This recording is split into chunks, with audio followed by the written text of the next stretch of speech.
Fábio, vamos respeitar o horário e vamos começar.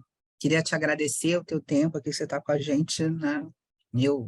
Como a gente estava falando antes, a sala está aberta.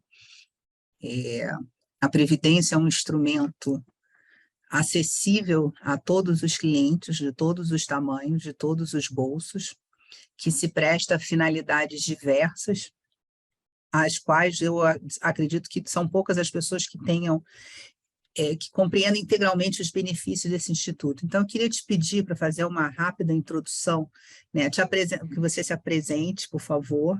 O Fábio é um grande parceiro, e contar um pouco essa parte estrutural de como a Previdência pode se encaixar para todos os nossos clientes. Boa noite a todos. Obrigado, Roberta, pelo convite, o time da Nobel. Prazer estar aqui com vocês. No final das contas, isso é o que eu mais gosto de fazer, tá divulgando um pouco aqui as questões relativas à previdência e investimento, isso que eu mais gosto e sei fazer. Meu nome é Fábio Cunha, eu trabalho no mercado aqui já há mais de 25 anos e praticamente todos esses anos, né, trabalhando com seguro de vida, previdência e investimento. E como você comentou, né, Roberto, a previdência passou por um preconceito muito grande ao longo do tempo, porque basicamente ele foi muito mal vendido durante esse período. Tá? Então, é um produto cheio de nuances, cheio de características bastante interessantes, mas que foram mal vendidos e mal divulgados para os clientes, e muitas vezes eles se decepcionaram com o produto depois de algum tempo. Né? Então, como é que esse produto era vendido? Né? Faz seus aportes aqui num fundo de previdência, um dia você vai ter um patrimônio e você vai se aposentar feliz da vida. Só que não foi explicado o regime tributário, as questões dos incentivos que se tem no produto, perfis de fundo para alocação e assim por diante. E quando o cliente lá, depois de 10, 15, 20 anos, foi atrás desse recurso, percebeu que outros investimentos que ele fez renderam muito melhor e que ele não conhecia o sistema de tributação e tudo mais. Então, tem um preconceito muito grande com o produto Previdência, mas a gente tem trabalhado nesse sentido e a XP fez um trabalho muito importante para acabar com ele. Tá? Eu tenho uma apresentação aqui que eu vou utilizar como pano de fundo para essa nossa conversa. Vai durar aqui no máximo 20 minutos, só para a gente ter todo mundo mais ou menos na mesma página com relação ao produto. E aí depois a gente abre para perguntas e bate-papo, eu trago cases, que é o que eu mais gosto de mostrar, porque muitas vezes vocês acabam se identificando com algumas questões, algumas características que a gente vê. Mas já para tirar um ponto aqui, Previdência não é um produto simplesmente para aquele que quer poupar para se aposentar um dia. Ele é um instrumento super importante para qualquer tipo de alocação que você vai fazer de médio e longo prazo e para planejamento sucessório, ou seja, para transmitir bem para os seus herdeiros, para transmitir patrimônio para os seus herdeiros, tá? Ou beneficiários, melhor dizendo, porque não necessariamente precisa ser os herdeiros legais, podem ser beneficiários indicados. Me avisa, Roberto, se está vendo minha tela, por favor. Tá, né? Você está no mudo, mas eu entendi que sim. Fiz leitura labial aqui. Boa. Então, falando um pouquinho de previdência, né? Então, de novo, 20 minutinhos, depois a gente abre para o bate-papo. Hoje, quando a gente olha o mercado de previdência é de mais ou menos R$1 trilhão, arredondando aqui os 950 bilhões, tá? Mais ou menos R$1 trilhão. Os números mais exatos hoje é 1 trilhão e 100 bilhões de reais está em previdência. E quando a gente olha o mercado de fundos, de uma maneira geral, nas suas diversas classes, ele é um mercado de 5,4 trilhões. Então, basicamente, Previdência representa 20% desse mercado, tá? Arredondando de novo os números aqui, mas só para ter uma ideia de ordem de grandeza. Então, não é um produto para ser desprezado. Muita gente tem recurso em Previdência privada, tá? Quando a gente olha, e aí olhando aqui, o market share, né? Como é que está distribuído esse patrimônio? Isso aqui são números de julho de 22, julho desse ano. Os 5 principais bancos aqui, como todo o mercado financeiro, detêm praticamente 90% do mercado. Então, Brasil Prev, Bradesco, Itaú, Caixa, Santander, tem cerca de 900 bilhões de reais. E depois vem as seguradoras independentes e banco um pouco menores. Para vocês terem uma ideia, a XP, quando a gente trata a XP aqui, a gente está falando da XP Seguradora, tem mais ou menos 4 anos de existência e já tinha aqui 40 bilhões de reais. A gente vai fechar o ano por volta de 52 bilhões de reais em patrimônio. É importante a gente ver aqui, quando a gente olha a portabilidade líquida e mesmo captação, a gente é uma das empresas que mais cresce no mercado, né? Ou seja, olhando aqui a portabilidade líquida desse mercado, a portabilidade nada mais é do que aquilo que sai de planos de previdência, né? A movimentação que você tem um plano no Bradesco e vai para a XP e assim por diante.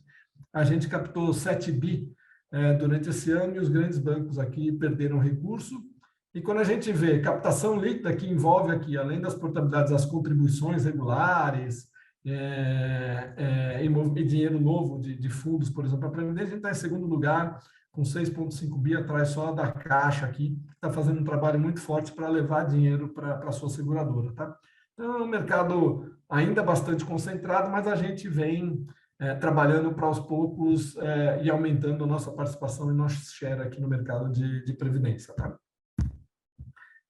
Aí eu acho que esse aqui eu acho que é o slide mais interessante aqui dessa apresentação e que serve como uma base boa aqui para a nossa conversa, tá? São as fases da previdência. Até 1998, você tinha como produto de previdência aqui os fundos FGB ou planos tradicionais de previdência. Nada mais é do que produtos em que a seguradora garantia uma rentabilidade, tá? Então, garantia lá IGPM mais 6, é um produto famoso aqui, um FGB com garantia de IGPM mais 6, ou seja, garante inflação e mais 6% de juros ao ano, garantido pela seguradora. É um produto bastante interessante, quem tem esse produto não deve se desfazer dele, mas não é mais vendido, não é mais comercializado. A gente vê alguns bancos tentando tirar os clientes desses produtos, mas não deva sair, continue nele. Se alguém tiver esse produto e quiser falar aqui, a gente conversa um pouco. Mas isso foi até 98, tá?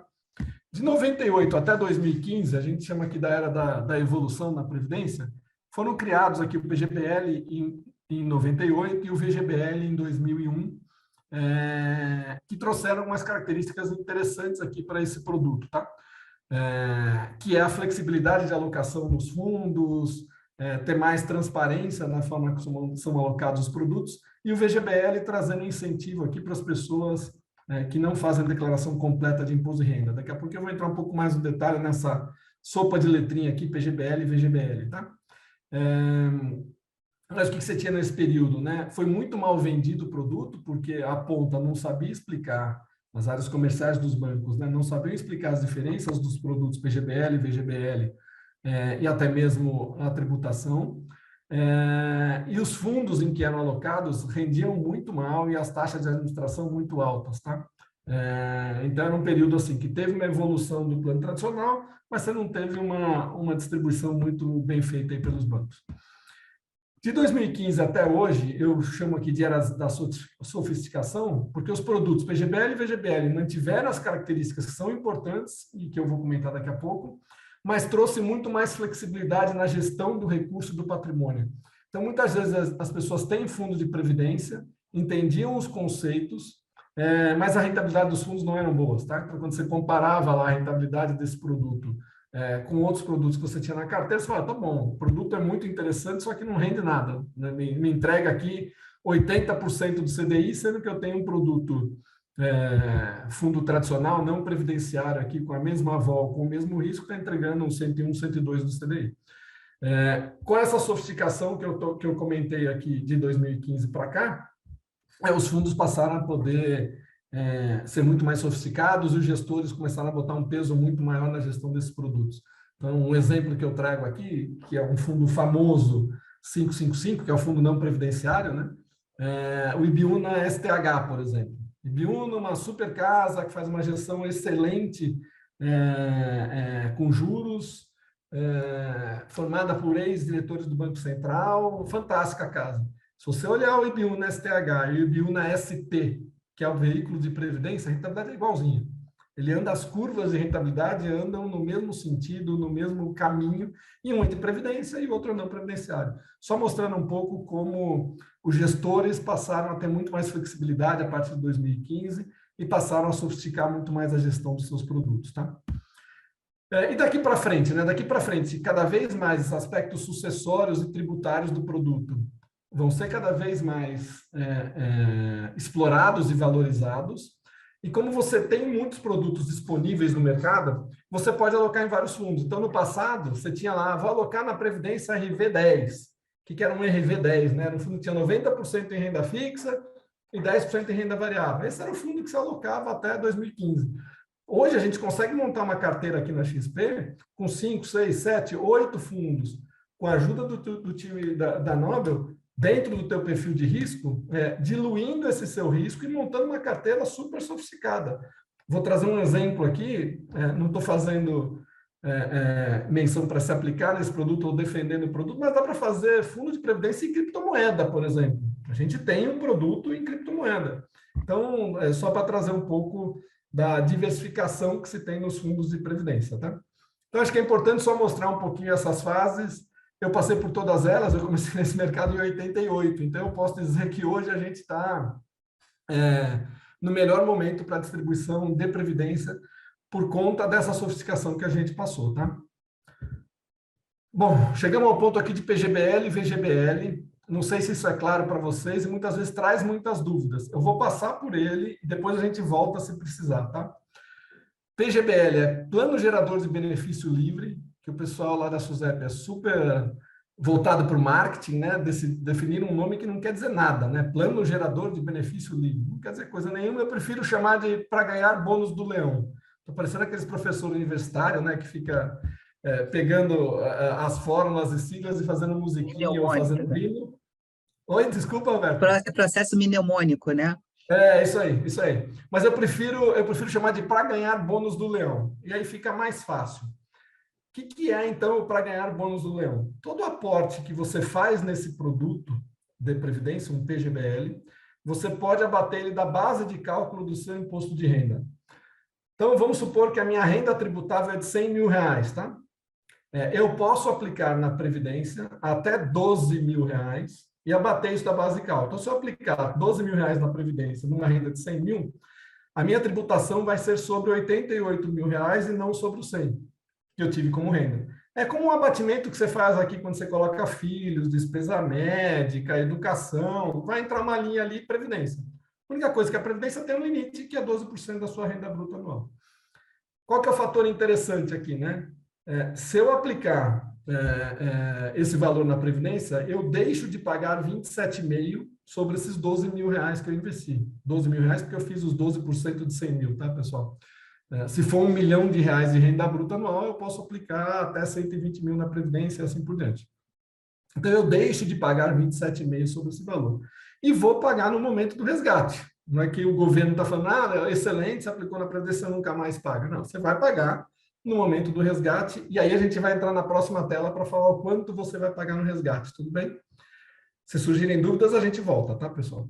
VGBL. VGBL nada mais é do que um produto igual um fundo de investimento, tá? Ele não tem esse incentivo fiscal de você abater os valores da base de cálculo do imposto de renda, você paga imposto sobre o ganho de capital, igual a qualquer fundo, só que ele tem um incentivo para quando você deixa o dinheiro por um período maior, ok? Então, PGBL, pagar o bônus do leão, faz sentido quando você faz a declaração completa, né? Se você faz declaração simplificada, você não tem espaço para lançar essas despesas, nem despesa médica, nem educação, nem filhos, nem coisa do gênero, você já tem um abatimento padrão na simplificada. Então, se você faz declaração completa, lança a Previdência, abate em cálculo do imposto de renda e paga menos imposto naquele mês. VGBL é para quem faz declaração simplificada ou quer aportar mais do que os 12% da renda bruta anual. Então, primeira dica aqui, né? Para todo mundo que é assalariado ou paga imposto na pessoa física e tem poder de poupança, deveria poupar já os 12% dentro de um PGBL. Então, eu, por exemplo, como trabalho há muito tempo nisso, minha reserva está muito alocada em PGBL e eu já tenho lá patrimônio para resgatar todo mês com todos os incentivos que o produto traz, tá? Beleza aqui? Depois, se então, para quem for assalariado, né, ou um profissional que pague muito imposto e tenha uma noção da previsibilidade do caixa, ele pode fazer uma conta do que projeta a renda dele e fazer o aporte na Previdência no PGBL. Perfeito, perfeito. E o que é essa previsibilidade e como é que você paga o imposto lá na frente, tá?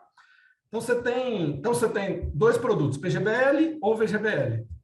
E aí você pode escolher duas formas de tributação, progressiva ou regressiva. Para simplificar, progressiva é igual à tabela do imposto de renda. Então, voltando naquele meu exemplo da renda de 100 mil reais e que eu estou aplicando 12 mil na Previdência. Então, eu deixo de pagar imposto sobre os 12 mil que eu apliquei no PGBL, e quando eu resgatar, eu vou pagar de volta os 27,5 se eu tiver numa tabela progressiva. Resgatei lá os 12 mil reais, depois de 5 anos, eu vou pagar os 27,5. Fábio, então qual foi a vantagem? Foi o diferimento do imposto, né? Hoje, eu deixei de pagar 27,5% sobre os 12 mil que eu aportei. Pô, daqui 5 anos eu resgatei, eu acumulei rentabilidade sobre esse patrimônio, né, que era do governo, e vou pagar os 27,5 sobre o resgate que eu fiz. Eu simplesmente diferi o imposto. Deixei de pagar hoje para pagar amanhã. E aí você tem um outro tipo de tabela, que é a tabela regressiva. Que essa aqui é fantástica. Aqui já valia a pena, tá? Quando você só tinha a progressiva, ele já é interessante essa questão do diferimento do imposto. Mas com a tabela regressiva, você pode ter um superávit ou um déficit tributário. Por quê? Lembra lá que eu abati 27,5% sobre meus 12 mil? Se eu tiver na regressiva e resgatar em até 2 anos esse recurso, eu pago 35% de imposto. Então, eu brinco aqui que eu tive um déficit tributário, né? Eu deixei de pagar 27,5 para pagar 35. Cara, mas se em contrapartida eu deixei esse dinheiro por 10 anos aplicado, eu vou pagar só 10% de imposto. Ou seja, deixei de pagar 27,5, resgatei 10 anos depois e pago 10 de imposto. Então, eu ganhei 17,5 do governo sobre aquele patrimônio que eu investi. Tudo bem? Tudo bem. Claro aqui? A gente depois pode voltar em casos práticos e tudo mais. Tá. Então, para quem é assalariado, paga imposto na pessoa física, faça um PGBL, vai até os 12% que você vai ter essa vantagem. Deixa de pagar 27,5% para pagar 10% de imposto. E aí, quando a gente olha no VGBL, a dinâmica é exatamente a mesma aqui dessa tributação, só que ela incide só sobre o ganho de capital.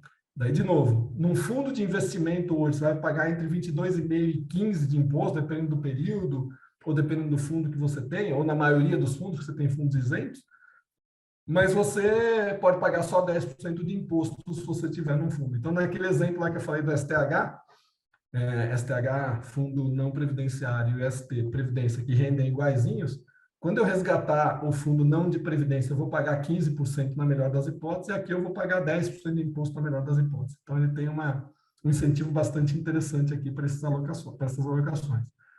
Então, ele faz mais sentido a previdência no investimento de médio e longo prazo. Deixa eu passar aqui. Aqui um exemplo que é interessante, mostrando uma pessoa que eventualmente aqui alocou 10 milhões de reais, eu botei um valor mais alto aqui para chamar mais atenção, mas ele vai para qualquer valor, tá? Então, eu apliquei 10 milhões de reais, depois de 14 anos eu resgatei. Num fundo de investimento rendendo 4% ao ano, eu vou resgatar 15 milhões e 900, tá? Se eu tivesse isso num VGBL, eu resgataria 16 milhões e 500, e se tivesse rendido 6% ao ano, eu ia resgatar 20 milhões, e num VGBL, 21 milhões 348. A diferença está aqui. Rendendo 4%, a diferença positiva para um VGBL é 626 mil ou 1 milhão e 300. Isso aqui não é de se jogar fora, né? A gente está falando de 13% do patrimônio como um todo, só porque eu escolhi um VGBL em vez de um fundo. Por conta do quê? Da diferença de imposto, lembra? Dos 15% para 10% de imposto, a diferença de come-cotas, que eu não citei aqui ainda. Todo fundo de investimento tem o come-cotas. Nada mais é do que antecipação do imposto. A cada 6 meses, o governo vai lá e come a sua cota, recolhendo o imposto. E come sua cota, literalmente, para recolher o imposto que você ganhou de capital. Na Previdência, você não tem esse come-cotas. Então, de novo, você está, além de pagar menos imposto, de 15 para 10, você ainda não tem todo semestre esse imposto que é cobrado do fundo e que não é cobrado na Previdência. Então, Fábio, vamos recapitular o que a gente já falou até agora. Os fundos hoje previdenciários, eles têm a mesma sofisticação dos fundos vendidos na nossa plataforma. Você não tem incidência do come-cotas em maio e novembro. Isso permite que você tenha uma remuneração maior, porque você faz a remuneração em cima do valor dos juros sobre os juros. Uhum. E você pode ter, se você optar pela alíquota regressiva, você pode ter um imposto de renda menor no ganho de capital ao final do prazo. Perfeito. O que aconteceu muito, Roberta, no anseio de se vender previdência pelos bancos, entra no regressivo aqui. Então, o cliente entrou no regressivo, só que precisou do dinheiro em 2 anos, por exemplo, para trocar de carro, trocar de casa e coisa do gênero, ele pagou 35% de imposto. Ou seja, deixou de pagar 27,5 no caso de um PGBL e pagou 35. Mesmo para o cara ficar pé da vida, né? Porque, além do mais, nessa época ainda os fundos rendiam mal, né? Com taxas altas e tudo mais. Então, imagina, você aplicou um dinheiro e rendeu 80% do CDI, você se incentivou em 27,5 e pagou 35 quando resgatou. Porra, que belo produto que é essa Previdência, né? Cara, de novo, não é o problema do produto, mas da forma como foi vendida e como foi colocada para os clientes, tá? Tudo bem? E aí, um Tudo. ponto que eu acho que é interessante aqui a gente trazer, eu já falei um pouquinho nessa questão da tributação, mas vou voltar aqui um pouco, que previdência é um excelente instrumento para a sucessão patrimonial. Porque além de todos esses incentivos que eu comentei, a previdência, como ela é considerada um seguro ou um patrimônio para se fazer renda de aposentadoria, na sucessão do seu patrimônio você foge de inventário, que é um processo muitas vezes custoso e demorado, e tem uma discussão do ITCMD. ITCMD é Imposto de Transmissão, Causa Morte e Doação, que chama assim em São Paulo, em outros estados mudam o nome, tá? Mas aqui em São Paulo, por exemplo, está muito claro que não tem imposto de transmissão de bens. Resumidamente, se eu tiver 100 quantidades num fundo e morrer, eu vou transmitir para os meus beneficiários cerca de 90, porque esses 10% aqui vão ficar entre trâmite processual e ITCMD. Se eu tiver os mesmos... E me permita, né? Você vai transmitir após um processo de inventário. Isso, tem um tempo, tem um prazo, né? Com sorte, no Brasil, duram 6 meses. Isso. Eu não cheguei na questão tempo, né? Tá. Mas é isso. Então, eu tenho lá 100, vou transmitir 90, porque 10 vão ficar pelo caminho, né? Entre custas do processo, honorários advocatícios e imposto que é ITCMD. Na Previdência, como não entra inventário, eu não tenho todos esses custos processuais e não tenho ITCMD. Então, eu não passo por esse tempo todo, em 30 dias mais ou menos, eu estou liquidando o fundo e pagando o beneficiário. E se eu tinha 100 lá como investido, eu vou ter 100 pago aos meus beneficiários. Então, esse ponto é importante a gente trazer aqui para essa discussão. Então, a gente vê pessoas com patrimônio bastante elevado, e bastante elevado, eu estou falando em centenas de milhões de reais, utilizando a Previdência para facilitar esse processo de sucessão, tá? Porque ele é rápido, ele é fácil de ser utilizado, ele é de simples estruturação. Então, é um processo bastante interessante para ser utilizado na sucessão patrimonial. Então, quando a gente pensava aqui, não, então Previdência é só para quem é jovem, né? Porque eu vou investir no longo prazo, vou poupar para um dia me aposentar e tudo mais, também mas também pode ser utilizado para aquelas pessoas mais velhas que estão preocupadas com a sucessão do seu patrimônio e querem utilizar isso. Vou aproveitar aqui para não ficar só no blá blá blá aqui, mas contar um case que eu acho que é interessante. A gente tem uma senhora aqui no interior de São Paulo, família muito rica, centenas de milhões de reais, que fez um produto de previdência onde ela definiu 52 beneficiários. E ela está transmitindo esse patrimônio para um sobrinho, para uma prima, para um motorista, para manicure, e não é brincadeira, não é força de expressão, não. Então, ela está transferindo esse patrimônio através de plano de previdência para essas pessoas. E você consegue fazer isso dentro da sua parcela disponível do seu patrimônio. E aí, acho que é importante só trazer esse ponto. Do patrimônio que eu, Fábio, tenho, eu posso fazer o que eu quiser com ele na sucessão até 50% do meu patrimônio. Os outros 50% tem que ir para os meus herdeiros necessários, no meu caso, os meus filhos, tá? Mas 50% do meu patrimônio eu posso falar, Roberta, gosto muito de você, eu vou dar para a Roberta e ninguém entra nessa discussão, tá? Como é que eu posso fazer isso? Eu posso fazer isso através de um testamento, falar, olha, do meu patrimônio eu estou deixando 50% para a Roberta, o que vai gerar talvez um questionamento dos meus filhos, né? Peraí, por que você está deixando 50% do patrimônio para a Roberta? Né? Que história é essa? Porque eu seria o herdeiro necessário, os meus filhos seriam herdeiros necessários e queriam ter esse patrimônio. Uma outra forma é através de um plano de previdência privado, onde não é público, diferente de um testamento, por exemplo, que tem suas custas e seu processo. Então, você pode definir, essa senhora fez 52 planos de previdência, deixando lá para um sobrinho, que ela fala, meu sobrinho vem me visitar mais do que meus filhos, eu quero deixar um dinheiro para ele. Eu converso mais com a minha manicure do que com o meu neto. Então, quero deixar um dinheiro para a minha manicure. Tudo bem? E é uma forma não onerosa, né? Dela transmitir esse patrimônio rápida, dentro do limite. Rápida, não onerosa e sigilosa. E dentro do limite da legítima, isso é muito bom. Ô, Fábio, eu não sei se você vai falar, mas então, assim, recapitulando, a gente tem uma eficiência fiscal, a gente tem uma eficiência sucessória, a gente tem a sofisticação dos fundos, e uma outra coisa que não, e esses fundos previdenciários também, eles têm uma característica de como não serem empeoráveis, né? Existem questionamentos a respeito, mas, por exemplo, eu escuto muito de empresário, se eu colocar meu patrimônio no fundo previdenciário, eu não vou sofrer processo no Bacen-Jude, não vou... Então, eu acho que também serve para proteger um pedaço significativo do patrimônio, né?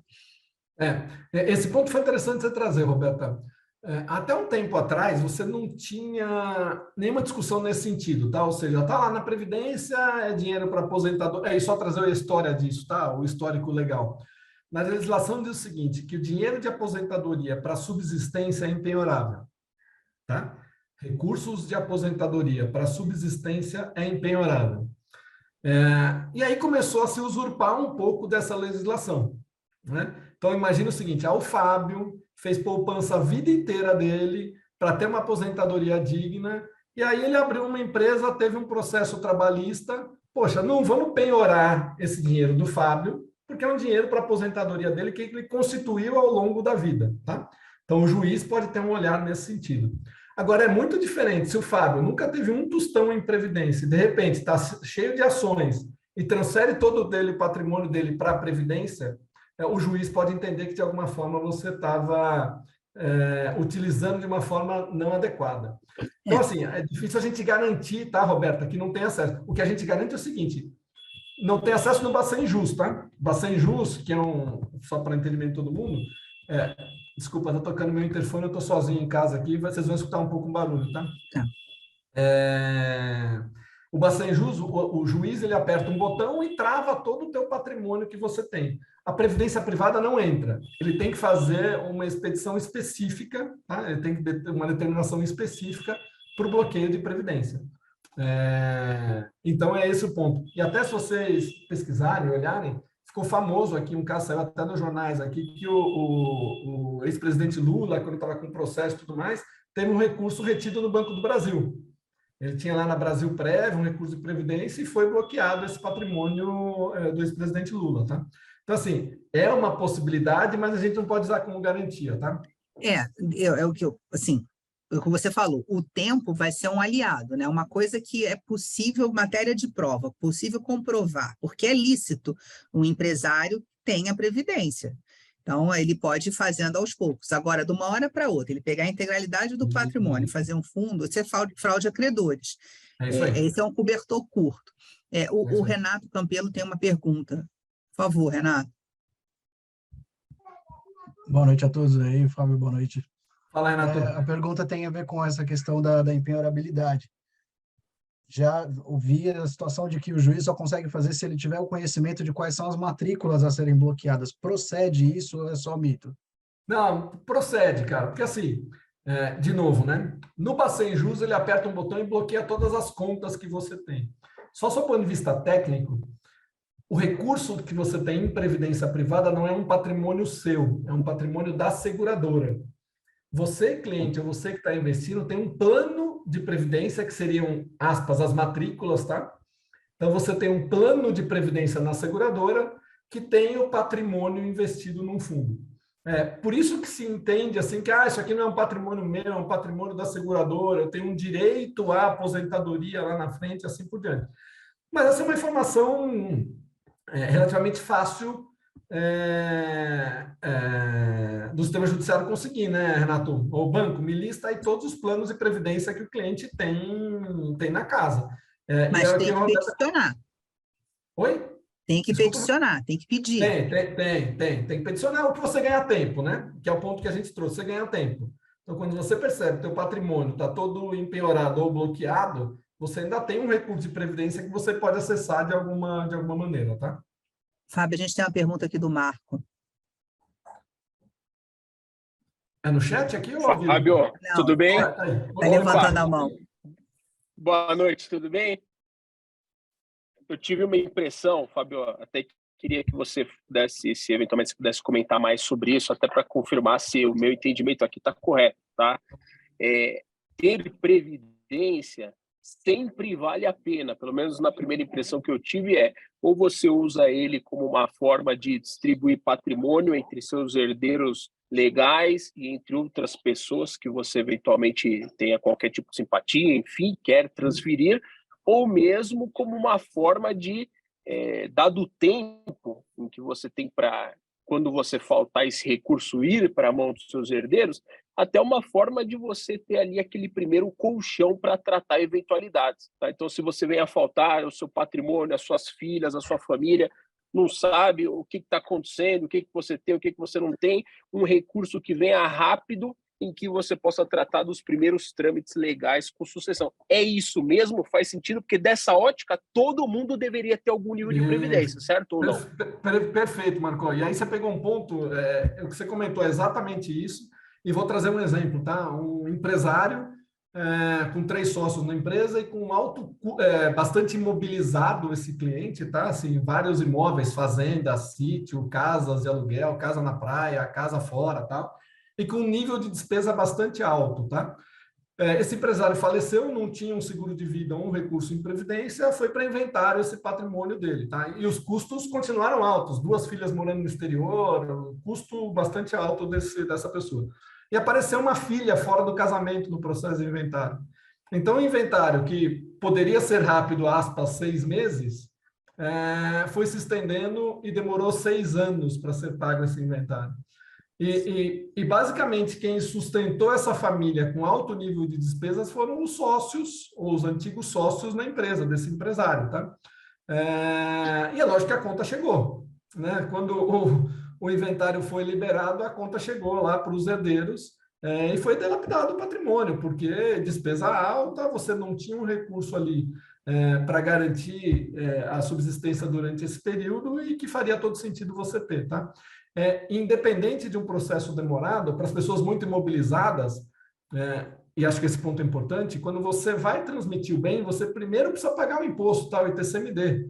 E aí, muitas vezes, você não tem liquidez para isso. Então, vender um imóvel para ter liquidez, para pagar um ITCMD, para liberar todo o inventário, ou todo o patrimônio que está ali, muitas vezes é interessante você ter um caixa para a sua subsistência durante o período, ou subsistência dos seus beneficiários durante o período de inventário, e até para pagar o ITCMD sobre o teu patrimônio ali, muitas vezes imobilizado, tá? Então, e um caixa que ficará disponível, né? Porque não adianta ter dinheiro em banco, porque na data, quando a pessoa falece, os recursos precisam ser inventariados. Então, assim, em geral, as contas correntes são bloqueadas. Então, as pessoas precisam ter, ou eu acho que não são excludentes, eu acho que a previdência e o seguro de vida. Eu costumo dizer para os meus clientes que é quase um carinho que você faz com a sua família num momento que está todo mundo enlutado, com outras preocupações lá, grieving, né, sofrendo o luto, a pessoa precisa se desesperar para saber como é que vai pagar o condomínio, como é que vai pagar empregado. Então, você pelo menos ter 1 ano da sua vida em previdência ou num seguro, você ter assim o custo de um ITBI, nós brasileiros, descendentes daqui muito de portugueses ibéricos, somos pessoas que tendem a imobilizar patrimônio, ter pouca liquidez, então esses institutos se servem a isso. Antes de responder a pergunta do Parpancho, Fábio, deixar ele fazer, aqui no chat, a senhora Nenida pergunta sobre o imposto de renda, se a alíquota do IR no VGBL é igual ao PGBL. E ela entendeu que só incide sobre o ganho. Eu acho que é... Vamos lá, eu entendi a pergunta dela aqui. Então, voltando aqui, né? O imposto, tanto da tabela progressiva como a regressiva, tá? Dos 2 modelos aqui. A progressiva e a regressiva no PGBL incidem sobre o patrimônio total que você tem na Previdência. E por que sobre o patrimônio total? Porque você se incentivou quando você fez o aporte, tá? Então, tinha um PGBL, fiz um aporte, deixei de pagar imposto sobre esse patrimônio. Quando eu fizer o resgate, eu vou pagar um imposto ou na progressiva ou na regressiva sobre o patrimônio total que eu estou resgatando, tá?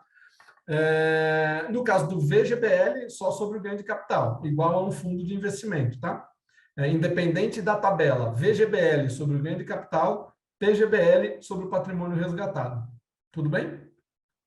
Espero ter ajudado. E, Marco, espero que tenha ajudado aí no teu questionamento, mas é exatamente esse caminho. Eu fiz uma reunião com um cliente de cerca de 85 anos de idade, que ele tinha uma renda de aposentadoria importante, já tinha filhos encaminhados, né? Toda a vida bem regrada, estruturada, tal, e uma pessoa conservadora, o que geralmente acontece com uma pessoa de 80 e poucos anos de idade, é uma pessoa conservadora.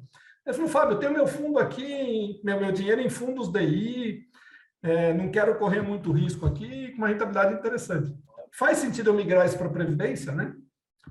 Total, mesmo ele não tendo tempo de acumulação, né? Porque uma pessoa de 85 anos já não vai viver mais tanto tempo, já imposto regressivo, mas na sucessão do patrimônio, você fugir de TCMD e inventário nesse processo fazia todo sentido ele ter uma boa parte desse patrimônio que estava em fundos trazer para a Previdência. Não sob o intuito de aposentadoria, porque ele já tinha renda de aposentadoria, já tinha renda muito estável, a vida muito estável, mas para a sucessão desse patrimônio. Tá?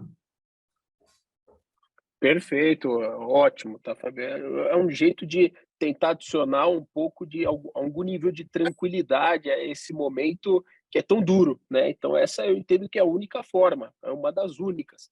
E a minha segunda impressão, que eu gostaria que você comentasse um pouco, tá? Eu não sei se ficou tão forte o meu entendimento nesse, mas é sobre a possibilidade de deduzir os 12% no PGBL, tá? Dá para a gente afirmar que sempre que você tem base tributária, tá? Sempre eu entendo que deferir o imposto, postergar o pagamento é uma coisa que é inteligente do ponto de vista financeiro, tá? Você continua rentabilizando o capital sobre algo que já é do governo. Esse é o meu entendimento, tá? Então também dá para eventualmente a gente afirmar que se você tem base tributável, sempre vale a pena você ter no mínimo os 12% ali do PGBL, porque você vai diferir isso, é uma condição implícita, sempre vai valer a pena?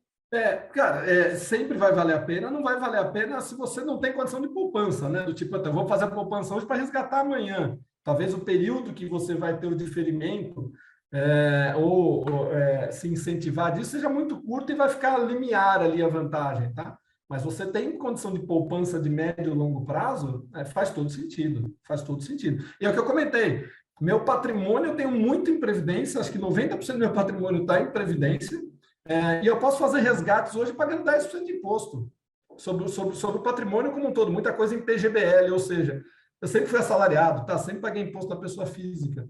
Então, um dinheiro que lá para trás eu deixei de pagar 27,5%, eu tive todos esses incentivos ao longo do tempo, se eu falecesse no meio do caminho, meus herdeiros beneficiários receberiam o recurso sem passar inventário, sem TCMD e da forma como eu comentei, e hoje eu estou resgatando, se eu preciso para uma eventualidade de caixa, eu resgato pagando 10% de imposto, porque já está na alíquota regressiva ao longo do tempo. Então, cara, só aí eu ganhei 17,5% sem falar de rentabilidade, sem falar de nada, tá? Então, só aí eu ganhei 17,5%. Precisa de planejamento? Lógico. Desculpa, passou uma nota aqui. Lógico que precisa de planejamento. No começo, talvez, da minha renda, eu não conseguisse colocar os 12% todo em previdência, porque eu estava ali construindo patrimônio, comprando casa, tendo filho, comprando apartamento e coisa do gênero. Mas a partir do momento que você consegue ter uma estabilidade um pouco maior, faz todo sentido. Hoje eu aloco tudo, 12% em previdência, e o restante eu boto em VGBL. Por quê? Por conta dessas outras questões que eu comentei aqui para vocês, tá? Excelente, Fábio. Muito esclarecedor. Obrigado. A gente tem uma pergunta do Leandro Barbanjo. Ô, Fábio, boa tarde. Boa tarde a todos. Pegando um gancho, Fábio, eu achei interessante aquela questão que você colocou sobre a transferência de patrimônio daquela senhora que escolheu 52, né, beneficiários legais para estar transmitindo o patrimônio. Muito interessante esse ponto. Mas me gerou uma dúvida que é o seguinte, por exemplo, no caso de sucessão, quando a gente quiser, porque quando nós vamos colocar um plano de previdência, imputar, a gente sempre pode escolher 4 beneficiários legais, né? No caso, por exemplo, de escolher mais, no caso dessa senhora foi 52, acredito que tenha sido um plano assim, designado para cada beneficiário. Porém, você colocou aquela questão dos 50% obrigatoriamente vão para os beneficiários legais. Então, nesse sentido, se ela tivesse um beneficiário legal, em cada plano, 50% vai sempre para o beneficiário legal e 50% vai para essa pessoa que ela destinou? É isso que eu queria, esse ponto que eu queria entender melhor. Não, excelente tua pergunta, tá? Quando eu olho 50% do patrimônio, eu posso fazer o que eu quiser, 50% do meu patrimônio como um todo, tá? Então, vamos pegar um exemplo aqui. Eu tenho 10 milhões de patrimônio. Desses 10 milhões, 5 milhões é uma fazenda e 5 milhões que eu tenho em previdência, tá? Os 5 milhões que eu tenho em previdência, eu posso deixar para os meus 52 beneficiários, porque eu estou pegando 50% do meu patrimônio como um todo e usando o meu direito de disponível. Faço o que eu quiser com 50% do meu patrimônio. Então, eu estou pegando minha previdência, 50% do meu patrimônio, e estou deixando para os meus 52 beneficiários, como esse exemplo, tá? E a minha fazenda, que é o outro 50% do meu patrimônio, está lá, os meus herdeiros legais. Então, eu não preciso, para cada proposta, deixar 50% para os meus legais e 50% para os beneficiários indicados, tá? É lógico que eu, seguradora aqui, eu não sei o patrimônio total dessa senhora e não fico fazendo essa conta, tá? O que pode acontecer, eventualmente, se você não respeitou a parcela disponível, né? Um dos herdeiros legítimos entrar e falar, opa, desse patrimônio que está aí, eu tenho participação nele, porque obrigatoriamente 50% do patrimônio da minha mãe, no caso, eu tenho que ter acesso. Então, se você rompeu esse limite, eu vou receber uma ordem judicial para não pagar beneficiário. Então, assim, o que era um fator para facilitar o pagamento dos beneficiários, atender uma decisão dela, acabou complicando, poderia complicar o processo, né? Então, é esse o ponto, tá? Então, até 50% do meu patrimônio, eu faço o que eu quiser com ela. Essa senhora decidiu botar para esses 52 beneficiários. Eu acho que é um ponto interessante também, que não é desse caso, mas eu tenho casos aqui, por exemplo, um pai com 3 filhos, tá? 2 filhos, ele definiu lá pagamento à vista do patrimônio que ele tem em previdência, ou seja, quando ele falecer, os filhos vão receber. Um deles, ele definiu que esse filho vai receber em parcelas de 15 anos. Durante 15 anos eu vou pagar esse patrimônio para um desses filhos, tá? Que a gente chama de pagamento de beneficiário por prazo certo. Tudo bem? Ou seja, tem um dos filhos lá que ele fala, cara, se eu entregar o patrimônio para esse meu filho, ele vai torrar, do dia para a noite ele vai torrar tudo. Então, esse aqui vai receber durante 15 anos, em parcelas, né? Durante o período de 15 anos. Tem 180 parcelas aqui, se eu não errei na conta, né? 180 parcelas, tá? Obrigado, Fabio. Legal você falar dessa parte da renda, né? Você falou que você, pessoa física, você tem diversos planos e você já consegue resgatar. Como que você vê essa parte, assim, a gente poupou, fez uma reserva, e aí eu compro renda ou eu faço planos e administro a minha liquidez conforme a minha necessidade? Essa pergunta é ótima, Roberta. E aí eu vou ser bem direto aqui na resposta, tá? Quando você compra uma renda, você entrega o teu patrimônio para a seguradora e ela te paga uma renda de acordo com a sua idade, gênero, tipo de renda e assim por diante. Basicamente, você está apostando com a seguradora que vai viver mais tempo do que o teu dinheiro, tá? E a seguradora, o banco, está apostando que você vai viver menos. E não tem nada de errado nisso, tá? Quando você faz um seguro de automóvel, é a mesma coisa. Você está apostando que vai ser roubado e que vai bater, e a seguradora está apostando que não. E te deu um preço para isso. Então, imagine o seguinte, eu acumulei lá R$1 milhão e vou me aposentar. Eu posso chegar para o banco e falar, banco, tá aqui R$1 milhão, e o banco fala, tá bom, eu vou te pagar R$1.000 para o resto da vida. Números hipotéticos, tá, pessoal? Esse meu resto da vida pode ser um mês, certo? Saí lá do banco de assinar tudo, saí na rua, fui atropelado, morri, né? Eu recebi R$1.000 de renda e o banco ficou com os outros R$999 mil da diferença do R$1 milhão que eu coloquei lá. Pode acontecer o contrário também. Botei R$1 milhão lá e não morro de jeito nenhum, né? Eu sou o Highlander, né? Tô lá com 150 anos e não morri, e a seguradora me pagando renda porque é o que eu tenho contratado, tá? Eu sou uma mulher bem centralizadora, então, assim, eu não, na minha cabeça, né, às vezes os clientes falam assim, eu tenho um plano que garante renda IPCA mais 3, mais 4, eu não vou sair, eu digo assim, mas tudo bem, então você vai pegar um dinheiro que é seu, disponível para ser transmitido para os seus herdeiros a qualquer momento, vai dar a sua poupança na mão da seguradora, achando que ela vai conseguir remunerar o seu dinheiro melhor do que o senhor, né? E, dependendo se o plano não for um plano com reversão de renda para o cônjuge ou para o terceiro, tudo que você poupou, assim, eu acho que os herdeiros, de repente, quando um pai contrata um troço desse e morre cedo, o herdeiro fala, caramba, sumiu meu dinheiro. Dei o dinheiro para a seguradora. Como é que você vê isso? Como é que, no dia a dia, como é que a gente tem essa conversa com o cliente? São difíceis. A gente vê muito essa situação das pessoas que têm uma renda, um patrimônio menor, e que faz mais sentido receber R$500 por mês para o resto da vida do que acessar R$100.000, tá? De novo, hipotético. Porque os R$100.000 que o cara vai acessar, ele vai comprar o carro e acabou. Melhor ele receber R$500 todo mês para o resto da vida, mesmo que ele perca algum patrimônio, mas ele sabe que ele vai ter a renda de R$500 para o resto da vida, tá? Quando a gente fala de patrimônios maiores e pessoas assessoradas por escritórios como a Nobel, assim por diante, faz muito mais sentido você ter o patrimônio e fazer gestão dele. E mais do que essa situação, imagine o seguinte, naquele meu exemplo, tem R$1 milhão, transformei em renda de aposentadoria, estou recebendo R$1.000 por mês. Poxa, fiquei doente, preciso fazer uma cirurgia e preciso de R$500.000. Não tem R$500.000. Você tem R$1.000 por mês.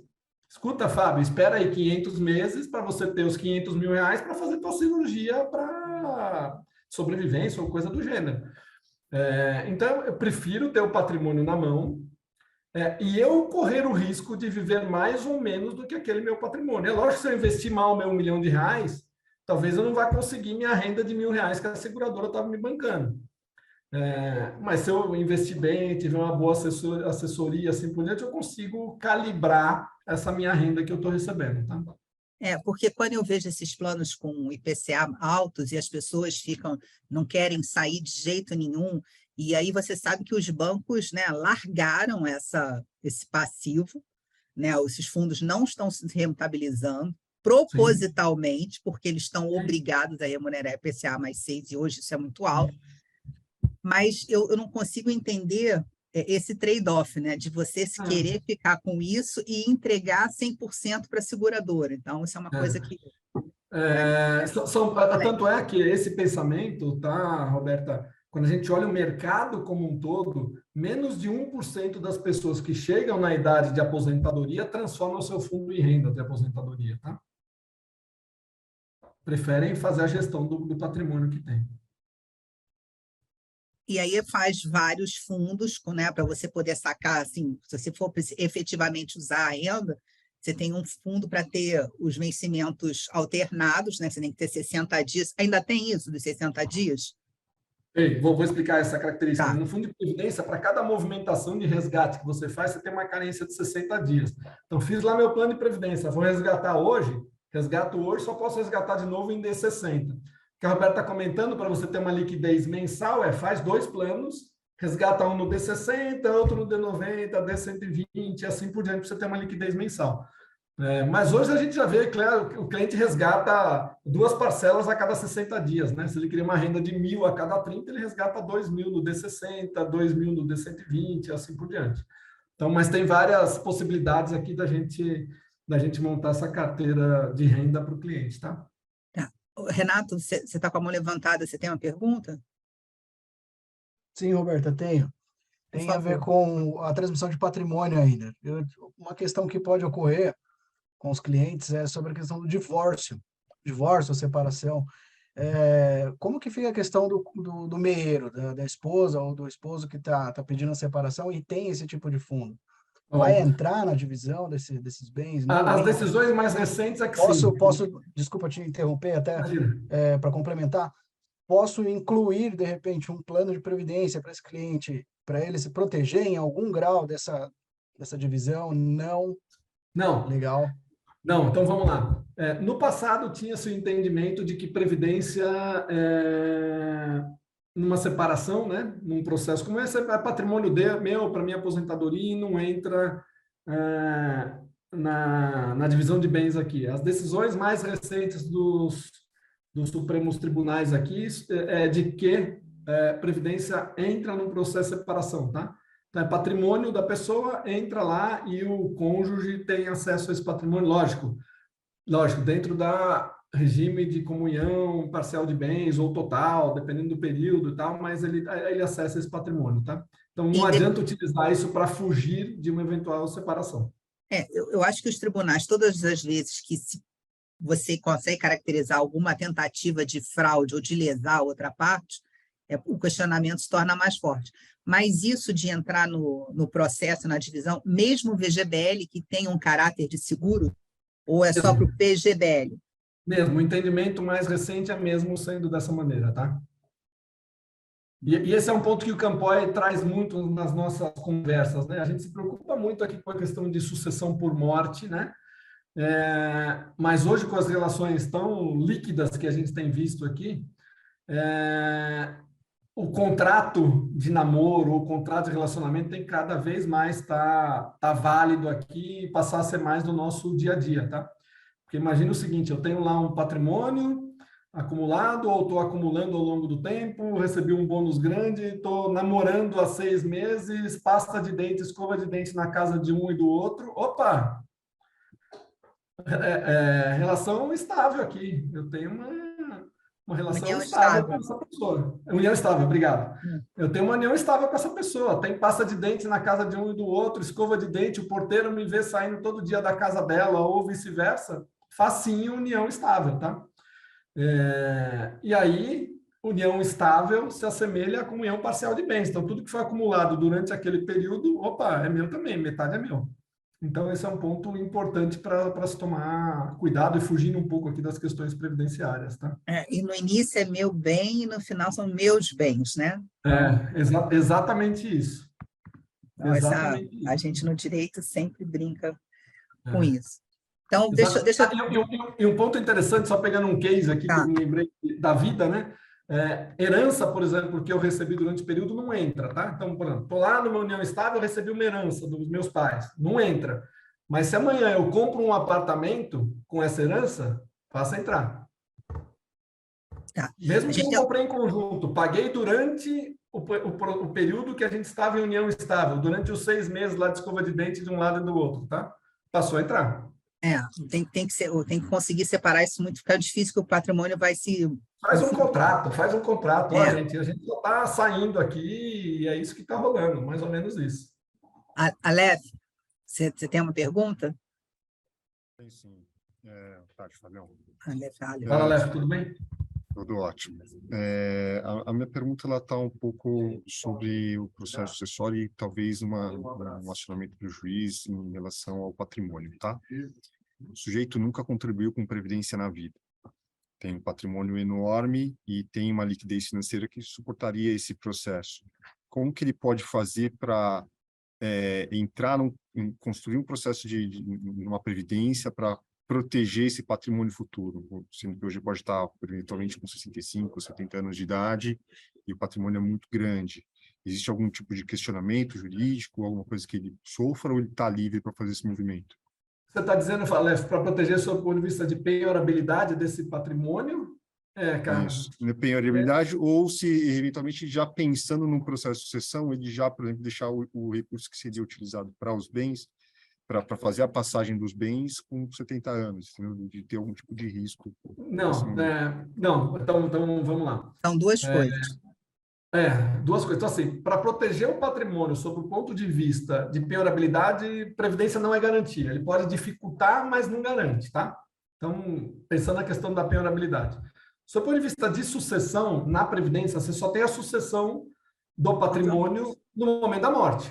Então, morreu, entra no processo de sucessão. Se eu quero antecipar a sucessão, ou você tem que fazer uma doação, ou, eventualmente, um patrimônio muito grande, fazer um fundo fechado, né? E aí não previdenciário, um fundo fechado, onde você faz doação de cotas com usufruto. Ou seja, o patrimônio é meu, mas eu já fiz doação de cotas com usufruto. Diga, Roberta. Ô, Fábio, as pessoas estão escrevendo aqui no chat que eles estão sem a tela de apresentação. Você tirou mesmo? Eu tirei para só aparecer a gente aqui. Mas se tiver alguma tela específica aqui, eu volto, tá? Porque agora a gente está num bate-papo aqui mais amplo. Não. Esse cliente dele, eu até sei de quem ele está falando. No caso, mas é lícito a uma pessoa que ainda não contribuiu em previdência e que já chegando a uma idade e uma maturidade dessa parte, né, da sua finitude e da importância do seu patrimônio, ainda que eu tenha muitos zeros, é lícito que ele faça um fundo previdenciário. Sim, é lícito. O único ponto é o seguinte, você fala assim, vamos fazer um fundo de previdência para bloquear esse patrimônio, para evitar a penhorabilidade dele, não é esse o caminho. Você dificulta, mas você facilita a sucessão no momento da morte, tá, Aleph? Não tem limite, então. Ele pode colocar o volume que quiser. Tem uns 50 milhões. Coloco de 50 milhões direto na Previdência e já estou com a parte sucessória montada, independentemente de eu ter contribuído a vida inteira ou não. Faz o VGBL e manda bala. Não tem nenhum risco. Tem um questionamento jurídico. De que estado que ele é, Aleph? São Paulo. São Paulo. Tá claro, sem problema nenhum, na legislação está claro lá que Previdência não tem TCMD. Por que eu perguntei de que estado que ele é? Alguns estados da federação fizeram alteração na sua legislação estadual e disseram o seguinte, olha, Previdência é base de cálculo tributável, tá? E aí, indo rápido aqui nessa conversa, porque a gente já está avançando bastante no tempo. E aí os juízes decidiram o seguinte, olha, PGBL é base tributável de TCMD nesses estados que fizeram alteração. Rio de Janeiro, por exemplo, é um deles, tá? PGBL é base tributável de TCMD, VGBL não. Esse assunto está no Supremo Tribunal, mas a gente teve um caso no Rio de Janeiro em que a pessoa estava no leito de morte e transferiu todo o patrimônio para um VGBL, tá? E aí o Estado entendeu o quê? Ele transferiu para um VGBL para fugir do ITCMD, né? Para os beneficiários fugir do ITCMD, e aí cobrou o ITCMD, mas isso estava amparado na legislação que foi alterada na legislação estadual do Rio de Janeiro. Mas São Paulo, não importa, se no leito de morte lá eu transferir, a legislação está claro que Previdência não tem ITCMD, tá? Mas não é o melhor caminho, né, Aleph? Já que ele já sabe disso e que a gente tem conversado com ele a respeito, é salutar que ele comece a fazer isso, né? E uma outra coisa que a gente não falou também, Fábio, alguns clientes têm um volume de dinheiro significativo e podem ter os seus fundos previdenciários exclusivos, né? A gente pode ter abertos, né, acessível a todo mundo, e a gente também pode ter os fundos exclusivos para os clientes. Pode. Não muda nada sob o ponto de vista fiscal, tributário, sucessório, todos os incentivos valem aqui, mas você ter um fundo para chamar de seu, vamos dizer assim. E aí tem uma equipe de 80 pessoas fazendo gestão do teu fundo, mas aí para patrimônio mais elevados, né? Gente, eu vi uma pergunta aqui do Marcelo e da Débora, se não me engano, desculpa. Eu não vi, desculpa. Não. Marcelo e Débora. Dizendo que é a primeira vez que está participando, tal, que não entendeu direito dos benefícios, a gente pode depois marcar uma conversa, tá? Então, assim, converse com a pessoa que te atende aí na Nobel e a gente pode marcar uma conversa particular para eventualmente entrar em mais detalhes, tá? Gente, alguma outra pergunta? Então, assim, eu vou recapitular tudo que já foi dito até agora, né? Primeiro, que todos os seus assessores, né, aos clientes convidados, estão aptos para falar com vocês sobre previdência. Eu também e o Fábio estamos à disposição. A Previdência congrega algumas características que me parecem que precisam ser pensadas em todos vocês. Eu acho salutar que vocês pensem a respeito. Você consegue ter, né, vamos começar a falar a parte de investimento. O investimento previdenciário hoje em dia não deve nada ao investimento num fundo aberto, dado que as casas hoje, as casas famosas, as assets grandes, por função da evolução da legislação, tem fundos competitivos. Você consegue ter fundo para, né, um fundo previdenciário com diferentes características. Se você é conservador, você consegue ter um fundo conservador. Se você gosta um pouquinho mais disso, você consegue ter multimercado, fundo de ações, fundos que investem no exterior. Então, você tem uma gama importante de produtos. Ao ter um fundo previdenciário, você não tem a incidência do Come Cotas. Você não tem a incidência do Come Cotas, você tem uma base de R que pode vir a menor alíquota de ganho de capital, né, hoje do que o fundo aberto, você pode chegar até 10%. Você tem essas características que nós já falamos na parte de sucessão, né, de você ter um patrimônio que pode ser transferido aos seus herdeiros de forma rápida, sem que entre no processo de inventário, sobre o qual não tem incidência de imposto.